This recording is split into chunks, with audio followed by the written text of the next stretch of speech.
in our city.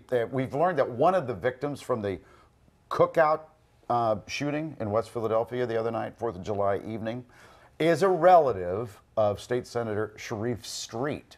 So Steve Keeley has those details and also more details on what's being planned for today to address this. Steve?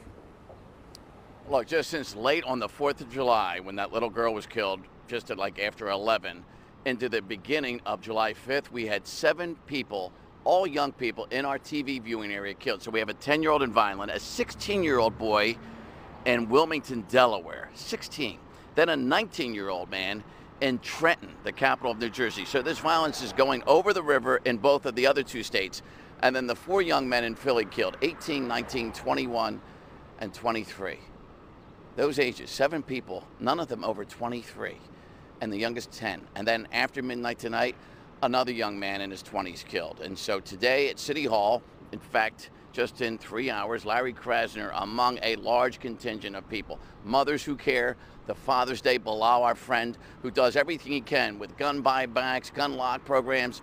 He's out there trying to lead the charge to get people to, accept the fact that you can just talk things out instead of shoot things out. And then Sharif Street and his wife, whose cousin, we learned, was the second young man killed at that barbecue in Southwest Philadelphia. And Matt Gillespie, it touched him because Matt knew this young man who had the designer clothing store, and Matt was kind of broken up over it, and you'll hear that directly from him later today. And the shooting that you talked about at dinner time last night, it originally came down as a 14-year-old shot. We learned it was a 16-year-old. And when you hear the police say extremely critical, then expected to make it. And I talked to one of the detectives on the scene, and he said he was in bad shape. When there's a headshot, it's just awful. They rush him to the hospital, and so he may not pull through.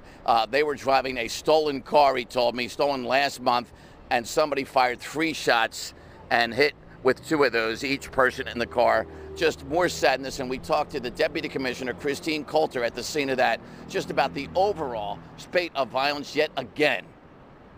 It's been a really rough weekend, tragic in so many ways, because whether young or old, no matter who's shot, it's a tragedy, but there's so many young folks, being shot, coming off a week where we had 2 tragic accidental shootings of 10-year-olds who both died.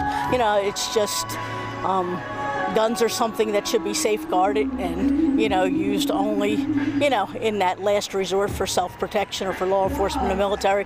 Apparently they are readily available in the hands of children and young teens who really don't have the life experience or the restraint to not use them in arguments or, senseless disputes with other young folks.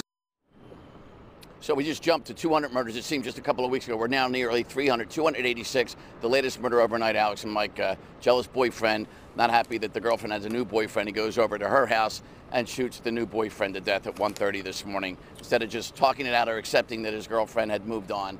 And now he's on the loose with a gun. Yeah, just like Commissioner Coulter just said. Yeah, a lot of immaturity.